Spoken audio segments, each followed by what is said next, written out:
Cara, aged 7 years old, was having meltdowns every morning getting ready for school and panic attacks at the school gates. Her parents were about to move her to a third school when they heard me being interviewed, and they contacted me as a last resort. I work with youth and young adults. I help them find a power, presence, resilience, and sovereignty within themselves that's not determined by the outside changes in their lives. And I do that in nature and with horses. Cara wasn't making any friends. She was afraid to ask her teacher anything. And any change in the classroom routine, she literally had to be taken home. Total overwhelm. In her second session with me, one of the horses walked around from behind and plonked himself straight in front of her. She went into total fright freeze. She screamed, she howled, she curled into herself.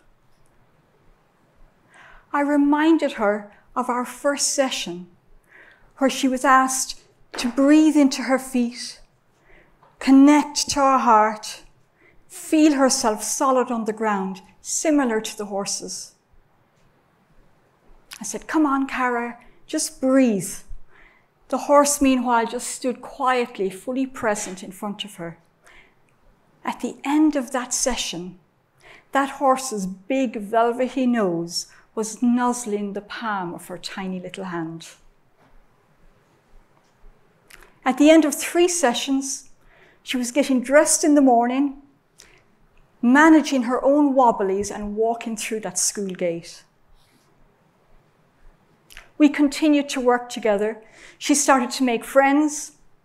She joined the local football team. She asked the teachers questions and, in fact, started to suggest some changes within the classroom. When I contacted her mother to ask permission to give this talk, she said Cara now says to her older sister, if at any point she's anxious, "It's only fear. It's like a cloud, it will pass." This little girl realized that she was bigger than this fear that frightened her and froze her. Mark, an 18-year-old young man, was at a major crossroads in his life. He'd got all the points he needed to go study veterinary in a university of his choice in Europe. And he decided to give his brain a rest and take a year off before he went to college.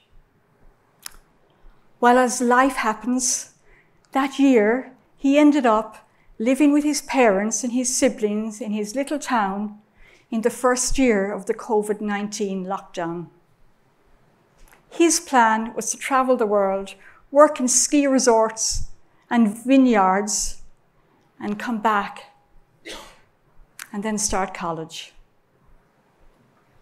He contacted me that summer and said, "I don't know what to do. I feel cross, I feel shortchanged. The college course is 6 years. I'm now 19. Will I just go traveling now? And when I come back, go to college when I'm 20? Also," he said, "because of all this uncertainty in the world, I wonder, is this path for me, veterinary? There's not much money in it. Maybe I should go and study accountancy or business. Maybe I could go down the apprenticeship route where I'd be earning some money. Maybe I could go to a local college and do 3 years instead of 6 years.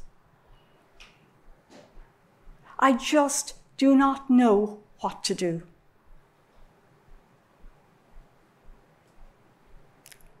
Two horses were looking at him, and he chose to work with both of them. the exercise I gave him was to stand present to each horse. I gave him a clipboard, and to write down what impressions he got of that horse, while also connecting with himself and what was going on for him as he stood with this horse. I also encouraged him not to touch or rub the horse. Let the horse, in a sense, speak to him. First horse, a big grey Connemara, started to nibble his clipboard, nibble his jacket as he was writing. The second horse stood at a distance, just looking at him, a little black pony. When he came back to me, he said, "That horse, he's just fun. He loves to be the center of attention. He's playful. He would be a good horse to play with for a day." This horse, she's quieter, deeper, more contained in herself. I asked him which horse was he drawn to. "This one," he said. So down with the clipboard, over he went. I invited him to stand and just be present, breathing into his heart, connecting, as I did with Cara, to his feet on the ground. And just be quiet in a place where there's no language between two sentient beings. After a number of minutes, he turned to me with tears in his eyes. "I'm deep," he said, "and not many people know that. I consider my life. I ask, what am I here for? I'm also very playful. My friends would see me as the life and soul of the party, the one really expert on social media sites, the one able to drum up a fun evening. But there's a solitary, deep side to me that asks deep questions." So the horses are mirroring, Mark, the two parts of you, the fun side, the deep wise side. Which horse are you drawn to? Again, he said, "This one." Which horse wants to travel the world? This one. Which horse wants to go to college? This one. "Yes," he said, "I need to go to college this year and follow my heart and study what I really have always wanted to do." I knew he would make an excellent vet because he was so tuned into these animals. "Mark, what is the next thing you need to do if that is the case?" "I need to apply for the college of my choice. In fact," he said, "the closing date is in about 3 weeks' time." 2 months later, he contacted me to say he'd got through the 2 stages of his application being accepted and an interview on Zoom, and he was going in the autumn. I said, "Remember this, Mark. When you follow your heart, when you follow the deep call of your heart, you will have all the fun you need." The fun horse, I told him we call him Freddie, but we often call him Flirty Freddie, Fun Freddie, and Frolicking Freddie. You can now bring Fun Freddie in your back pocket. A number of months later, he contacted me to say that he was having just a blast. He was meeting people from all over the world in this university who are as passionate about the career they were choosing as he was. He was in a wonderful relationship, and he was so happy that he'd made this choice. I laughed with him. I said, this is October, I said, if you had decided to travel the world, I'm afraid you would have been in another year of lockdown with your parents and siblings in your little town. And we had a good laugh at the phone. When I checked with him about telling his story at this TED talk, he said, Mary, we have ski slopes here. We have wonderful summers and we ski. And even though the study is really hard, he said, I am having such a wonderful time. So what is it about horses? They come to us in our dreams. I grew up in Ireland. I live in the west of Ireland. I was fed stories of my childhood of these horses that could travel over land and sea and bring you to Tirnanog, the land of eternal youth. Horses have been on the planet for 50 million years, in fact, over 50 million years. They are in the wild, they're prey animals, which means that predators attack them. Predators being lions, wolves, even bears, and humans, I'm afraid.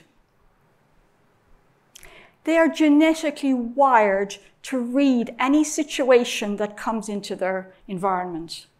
They are checking, are you a wolf or are you part of the herd? As a result of that, they see you. They see who you are beyond the rags or the riches that you've shown up in. They see you on a soul-heart level. And they have uncanny abilities to draw that out of you. Like Mark. He dropped into his true self when his mind, his overthinking mind, was pulling him away from it. They hear you. They say that they can hear your heartbeat from 4 feet away. They hear even deeper than that. They hear what you're broadcasting about yourself, even though you may appear cool, calm, and collected. They feel you.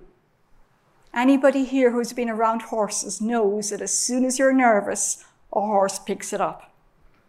And if it's lazy and you want it to do something and you're not in equal partnership with it, it ain't going to do anything if you're nervous. They feel you. They also feel what's unconscious, and they have uncanny, non-judgmental, present moment ways of giving that back. A little bit again like Mark, for the horses mirrored his dilemma. I could tell you many stories.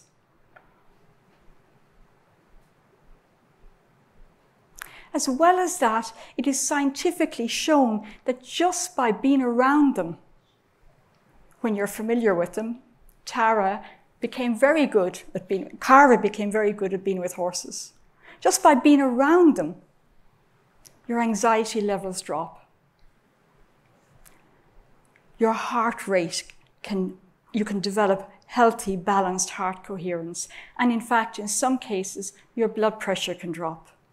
These majestic beings are so grounded and so in the present moment and so embodied in themselves, they bring you into the same place. That energy field envelops you if you're just standing near them.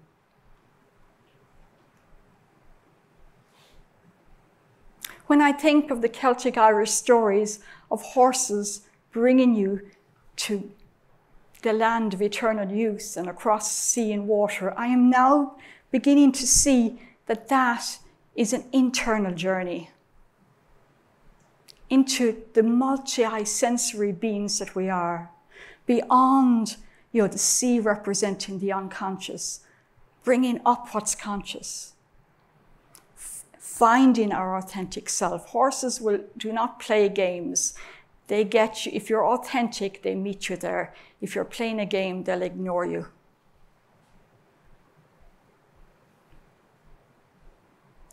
You here today may never see me again, or may never be near a horse.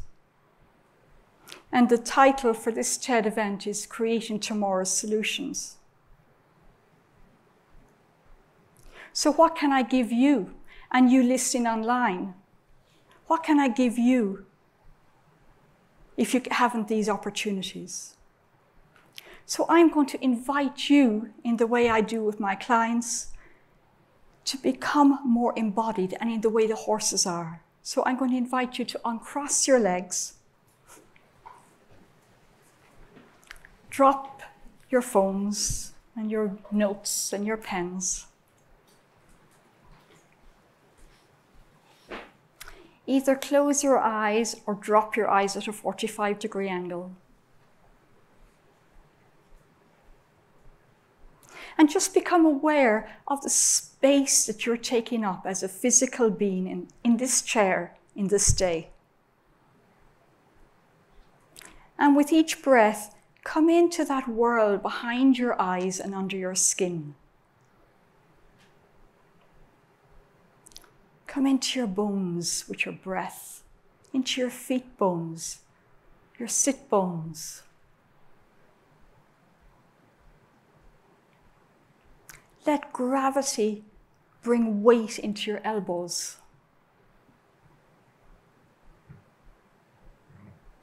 Let your hands open a little bit and feel your fingers as extensions of you.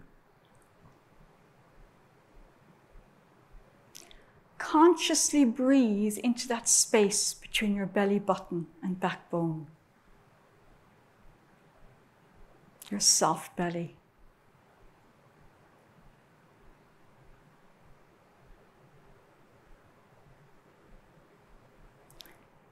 Breathe into your heart as if your heart is a third lung. Bring in space into your whole thoracic area, giving your heart all the space it needs.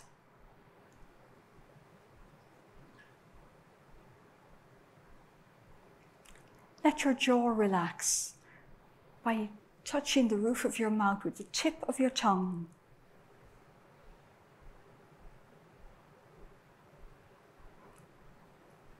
And finally, just imagine as you're breathing that you're kind of sliding down the inside of your spine, right down to your sit bones.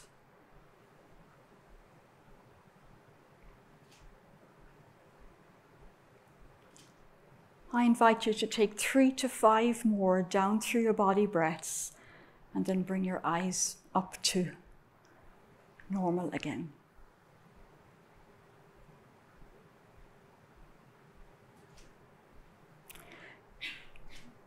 Youth and young adults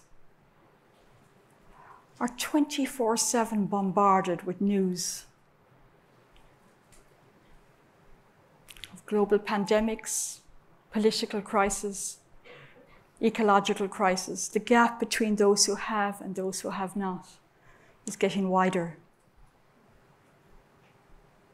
The social media sites have you wanting always to look cool and successful, not only like everybody else, but even better than everybody else.